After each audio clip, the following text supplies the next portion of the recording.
Allah nih. Ilustrasi sayangnya Allah kepada orang yang bertaubat.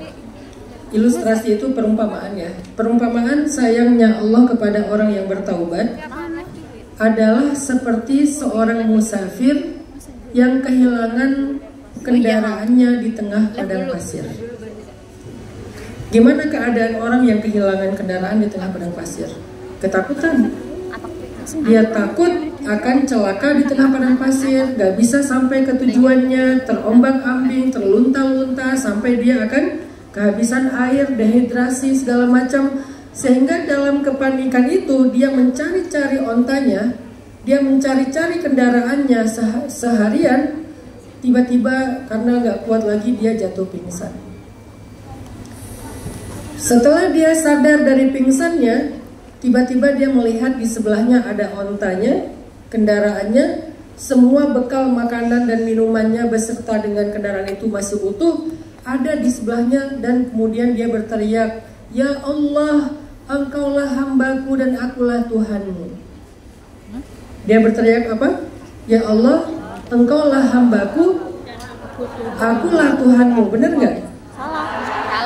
Dia berteriak mengatakan, "Ya Allah, Engkaulah hambaku dan akulah Tuhanmu," sampai kebalik, saking senangnya dia menemukan kembali kendaraannya yang hilang. Maka kata Nabi, Allah lebih senang kepada hamba yang sudah datang, yang pulang setelah hilang sekian lama, daripada laki-laki itu yang senang dengan kembalinya kendaraannya di tengah padang pasir. Jadi Allah itu menunggu kita pulang, menunggu kita datang, menunggu kita hijrah itu dengan rasa yang sangat rindu kepada kita. Sehingga ketika kalian tiba-tiba berhijab, tiba-tiba menutup aurat, tiba-tiba jadi syar'i, tiba-tiba ngaji, itu Allah sayang dan senangnya dengan kedatangan kalian lebih daripada senangnya laki-laki tadi yang menemukan kendaraannya di tengah padang pasir. Maka jangan bikin Allah sedih. Jangan bikin Allah ngerasa di-prank sama kita. Jangan bikin Allah sampai seolah-olah GR dengan sikap kita. Kalau kita udah berhijab, menutup aurat, maka belajarlah untuk membuat Allah nyaman dengan hijrah kita, apapun konsekuensinya. Mau ditakut-takutin misalnya jauh jodoh, mau ditakut-takutin misalnya nanti kerjaannya susah, mau dibilang ketuaan, mau dibilang jelek, udahlah. Selama Allah melihat kalian ridho, maka ridho Allah itu lebih daripada ridho siapapun. Jangan khawatir kalau manusia nggak ridho kepada kalian. Siapapun manusia itu, selama Allah ridho, la ubali, bilang aku tidak peduli. Kata-kata siapa itu Ustaz? Kata-kata Nabi, bukan ajaran saya, bukan yang saya ada-adain. Emang Nabi yang bilang gitu. Ya Rabbi, kata Nabi ketika Nabi pulang dari Taif, Nabi bilang gini, "Illam yakun bika alayya ghadabun fala ubali." Selama engkau tidak marah kepadaku ya Allah, selama engkau ridha kepadaku ya Allah, apapun kata-kata manusia, perlakuan manusia, la ubali, aku tidak peduli. Jadi belajar nggak usah terlalu peduli kepada komen-komen haters. Nggak usah terlalu peduli dengan orang-orang yang mencoba menjatuhkan kita. Kenapa? Karena manusia tidak bisa mengangkat dan menjatuhkan orang lain. Satu-satunya yang berkuasa untuk mengangkat derajat kita atau menjatuhkan derajat kita hanyalah Allah. Manusia cuman sebab. Kalau Allah tidak berkehendak, sebab itu tidak akan berjalan. Mau ada 1000 orang, mau ada 1.000.000 orang, mau ada satu dunia sekalipun yang ingin menjatuhkan kita, kata Nabi dalam hadis nasihat kepada Ibnu Abbas, "Law ijtama'u ala an yadurruk lan yadurruka illa bima kataballahu alaik." Kalau manusia semuanya berkumpul ingin mencelakai kamu, mereka tidak bisa mencelakai kamu kecuali dengan kehendak Allah. Jadi bukan kehendak manusia, Allah yang berkehendak. Bunda Doris, teman-teman Ilham, teman-teman para pejuang yang ada di Hong Kong, jangan khawatir dengan pendapat orang. Jangan khawatir dengan komen orang. Kalian pernah viral? Belum pernah viral? Pernah? Diomongin orang sekian ribu, sekian juta, pernah? Pernah? Siapa yang pernah? Berapa followernya? Kalau saya sih kayaknya rutin 6 bulan sekali viral di Lambe Syariah. Lambe Syariah. Jadi setiap 6 bulan tuh saya hitung-hitung kayak jadi siklus ya. Ada aja berita, viral lagi, viral lagi.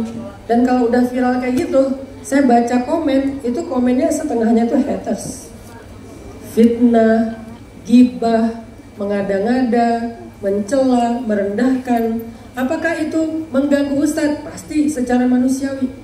Tapi apakah itu membuat saya kayak jadi nggak nyaman dalam hidup? Akhirnya saya berputus asa? Nggak sama sekali. Kenapa? Karena saya tahu nilai saya ada di tangan Allah, bukan di tangan orang-orang yang haters.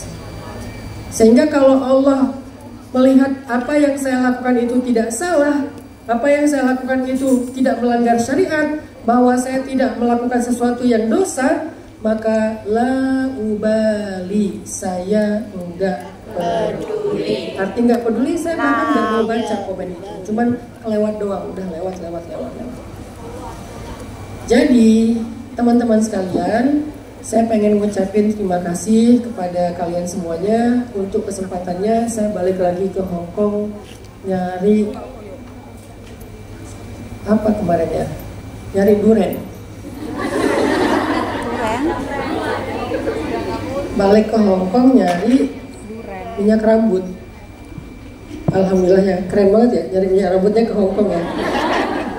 Bukan karena kaya, karena kalian, Masya Allah, karena kalian ingin belajar. Akhirnya dengan izin Allah, Allah perjalankan saya dari Bandung ke, bukan dari Masjidil Haram ke Masjidil Aqsa, dari Bandung ke Hong Kong. Terima kasih buat Bunda Nuris, semoga beliau sehat selalu. Semoga beliau diangkat derajatnya. Karena biasanya Bunda Nuris, kalau kita dapat satu masalah, itu berarti mau dikasih sebuah anugerah. Kayaknya bentar lagi Bunda Nuris mau dapat anugerah apa gitu ya. Tiba-tiba Bunda Nuris masuk TV gitu kan ya. Jadi menggantikan Mama Dede gitu. Nggak menutup kemungkinan ya, suatu saat teman-teman pejuang Hong Kong itu ngundang Bunda Nuris dari Jawa Timur. Itu ada loh ustazah yang lagi viral di Jawa Timur, namanya Bunda Nuris. Ning Nuris. Saya yakin setiap kali kita dikasih masalah ataupun musibah, itu di waktu yang sama kita sedang disiapkan satu anugerah. Apa dalilnya?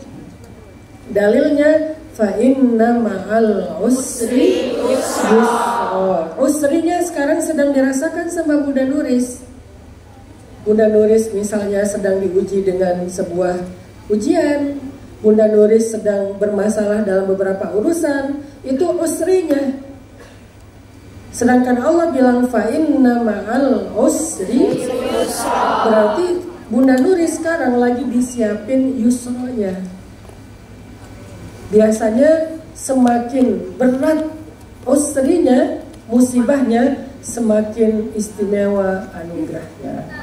Amin. Dan ini berlaku bukan hanya buat Bunda Nuris, bukan hanya buat teman-teman Ilham, bukan hanya buat teman-teman panitia, tapi ini berlaku untuk kita semuanya. Makanya ketika saya mendapatkan secara pengalaman pribadi nih, kalau saya lagi dapat masalah, saya selain mikir gimana solusinya, saya tuh ngelihat ke langit sambil tersenyum. Ini mau dikasih anugerah apa ya setelah ini? Selalu kayak gitu. Sekarang saya lagi dapat masalah. Nggak kelihatan ya? Enggak. Kalian kalau tahu masalah saya mungkin kalian ngerasa, ternyata masalah Ustadz berat juga ya.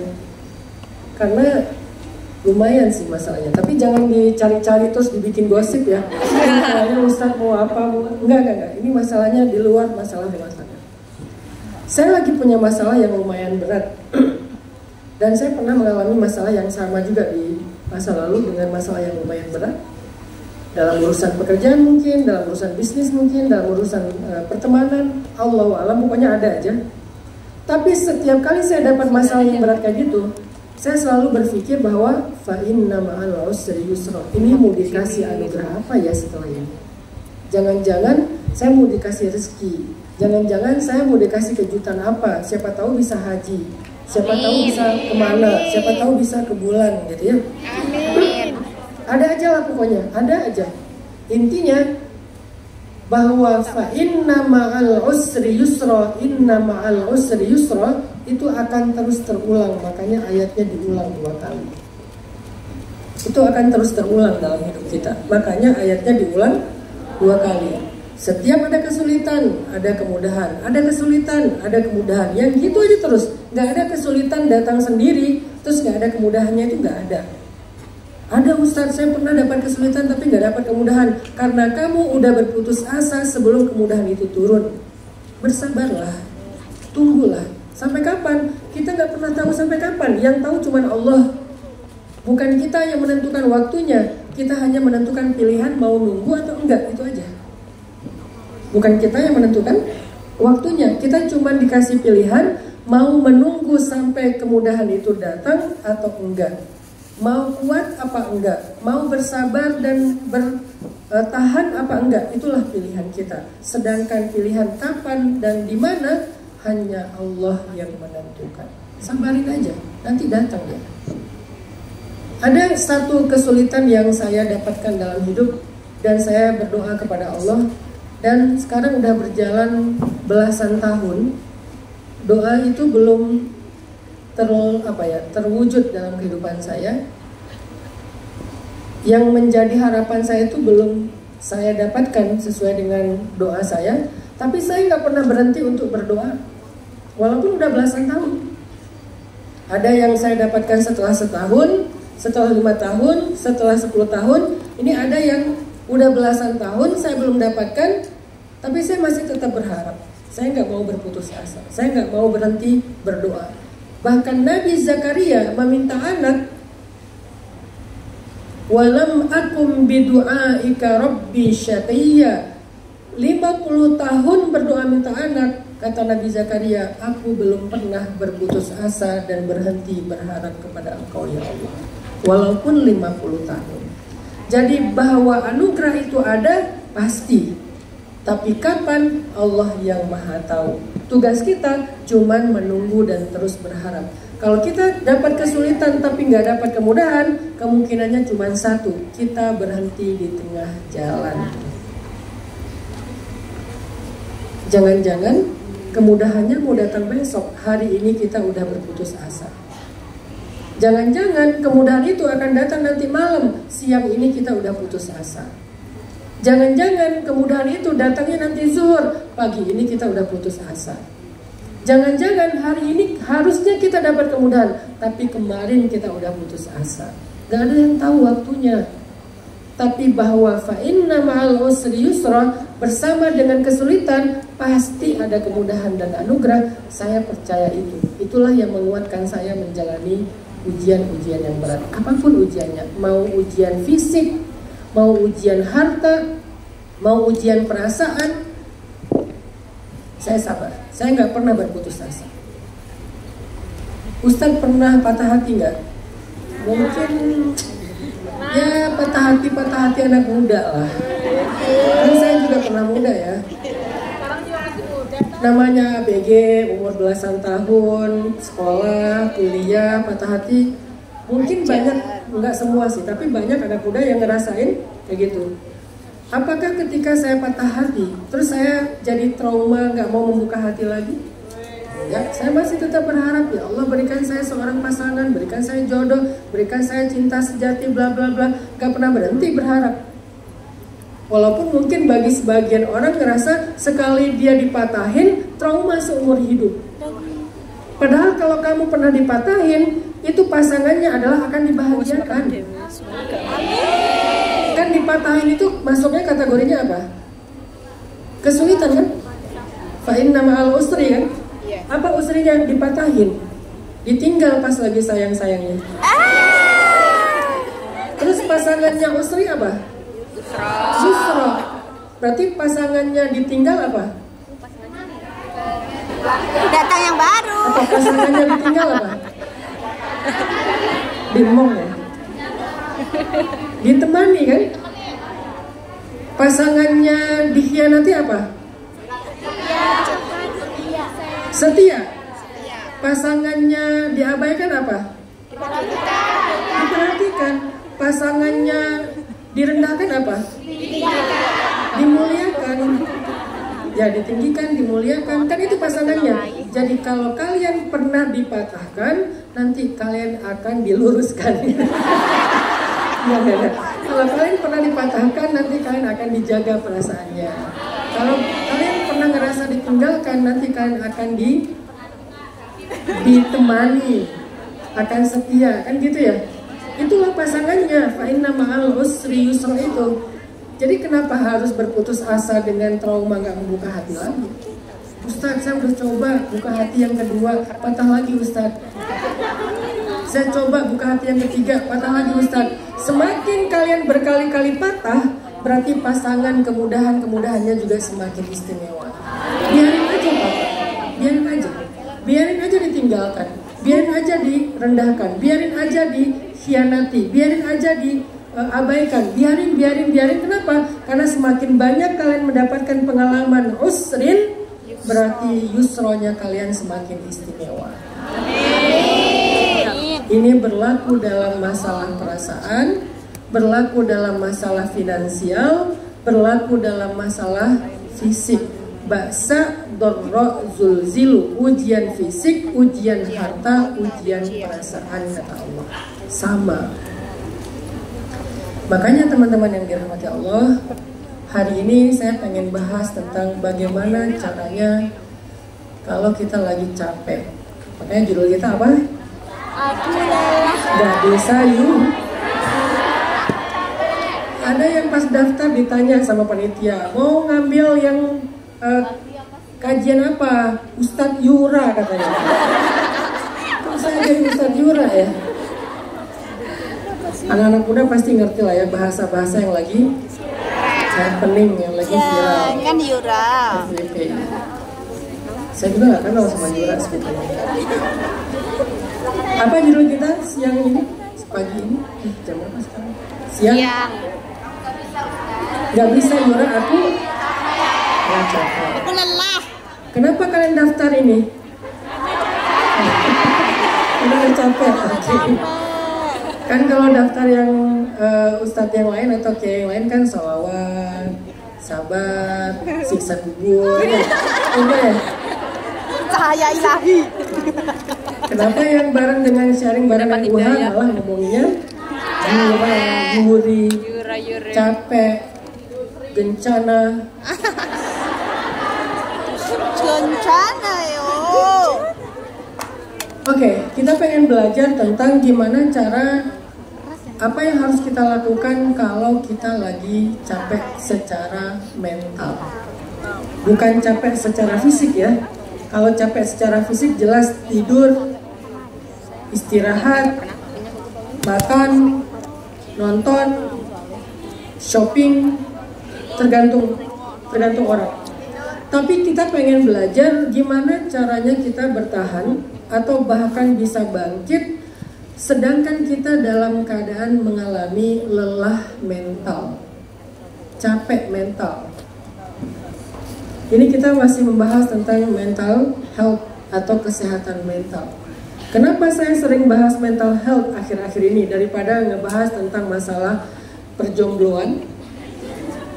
Kalau dulu kan saya banyak bahas tentang perjombloan. Kalau sekarang udah bergeser kepada mental issue karena mental ini menjadi sebuah masalah yang lagi rame di anak muda. Kayaknya Salah satu di antara tugas dakwah itu kan mencari solusi.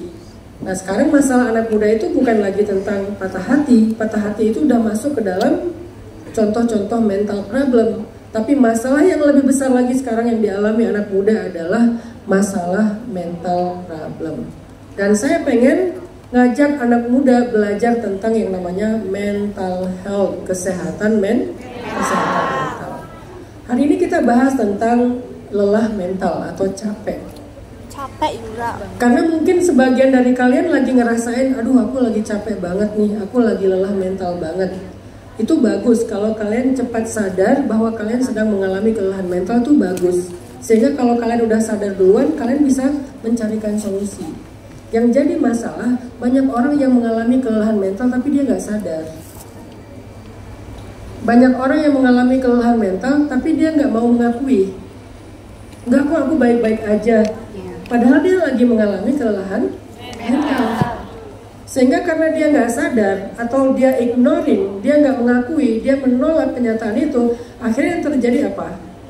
Dia terus-terusan dalam keterpurukan dan nggak bisa dan nggak tahu cara bangkit. Kita perlu belajar. Apa sih ciri-ciri orang yang mengalami kelelahan mental? Jangan-jangan kita punya salah satu ciri-ciri itu. Pas saya baca, ternyata saya juga kadang-kadang ngerasa, oh iya ya, jangan-jangan aku lelah mental. Apa ciri-ciri orang yang mengalami lelah mental? Pertama adalah cemas dan stres yang berkepanjangan. Anxiety.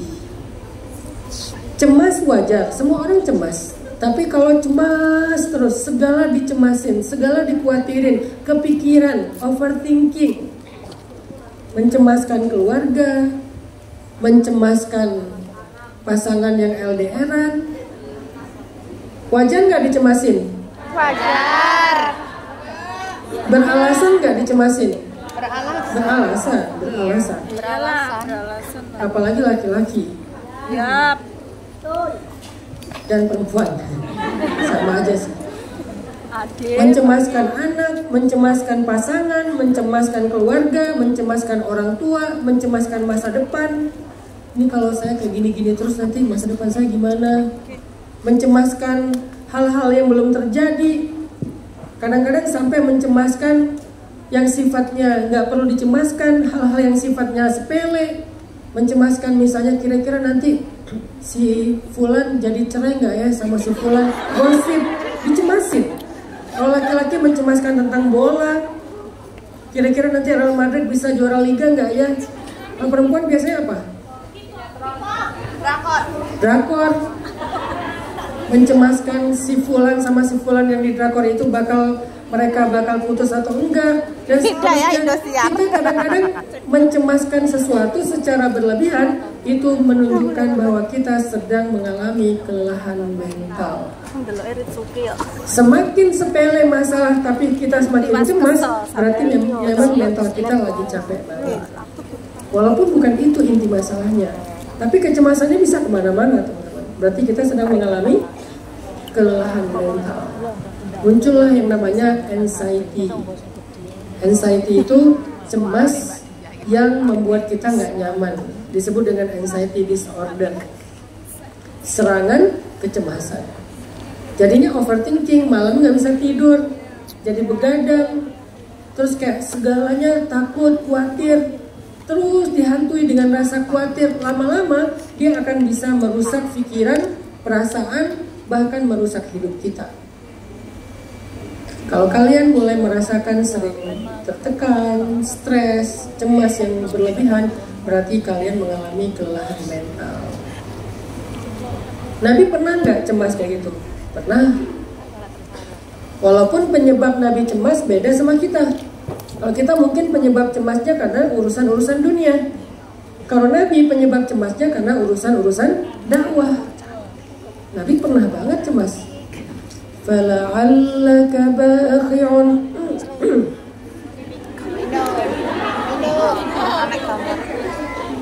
فَلَعَلَّكَ بَاخِعٌ نَفْسَكَ عَلَى آثَارِهِمْ إِنْ لَمْ يُؤْمِنُوا بِهَذَا الْحَدِيثِ أَسَفًا. Hampir saja, kok panas banget ya. Iya. Hampir saja panas. Maaf ya, panas ya. Panas. Gerah oi. Hardang oi. Kata ngomong Sunda, kowe orang Sunda. Apa tadi teh? Ayat ya. Fala'allaka bakhi'un nafsak, hampir saja kamu mencelakai dirimu.